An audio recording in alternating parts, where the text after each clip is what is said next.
আপনার সাথে কখনো এমন হয়েছে যে আপনি গভীর ঘুমে তলিয়ে যাচ্ছেন আর ঠিক তখনই মনে হলো আপনি উপর থেকে হঠাৎ করে নিচে পড়ে যাচ্ছেন, কিংবা শরীর হুট করেই এক ঝটকায় কেঁপে ওঠে আর আপনি ভয়ে চোখ মেলে তাকান, যাকে বিজ্ঞানের ভাষায় বলা হয় হিপনিক জার্ক। আর মজার ব্যাপার হচ্ছে পৃথিবীর প্রায় 70% মানুষই জীবনে কখনো না কখনো এটি অনুভব করেছে, শুধুমাত্র আপনি একা নন। কিন্তু প্রশ্ন হচ্ছে কেন এমনটি হয়ে থাকে। আসলে আপনি যখন ঘুমাতে যাচ্ছেন তখন আপনার শরীর ধীরে ধীরে রিল্যাক্স হচ্ছে, হার্টবিট কমছে, শ্বাস প্রশ্বাস ধীর হচ্ছে, মাংসপেশি ঢিলে হয়ে যাচ্ছে। কিন্তু আপনার মস্তিষ্ক তখনও পুরোপুরি ঘুমায়নি, সে এখনও অ্যাক্টিভ আছে, চারপাশের সব কিছু মনিটর করছে।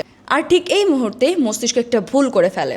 আপনার শরীর যখন একদম শিথিল হয়ে যায়, মস্তিষ্ক মনে করে আপনি হয়তো কোথা থেকে পড়ে যাচ্ছেন বা মারা যাচ্ছেন, আর তখনই সে একটা এমার্জেন্সি সিগন্যাল পাঠায়, যা আপনার পুরো শরীরে একটি তীব্র ঝাঁকুনি দেয়। আর আপনি যখন অনেক ক্লান্ত থাকেন বা খুব বেশি ক্যাফেইন খেয়ে ফেলেন, তখন এই ঝাঁকুনির মাত্রাটা আরও বেড়ে যায়।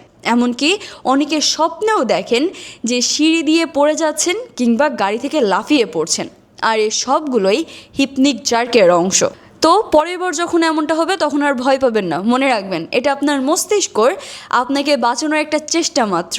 আপনার সাথে এমনটা কয়বার হয়েছে কমেন্টে জানাবেন। আর এরকম আরও মজার তথ্য জানতে আমার চ্যানেলটিকে সাবস্ক্রাইব করুন। ধন্যবাদ সবাইকে।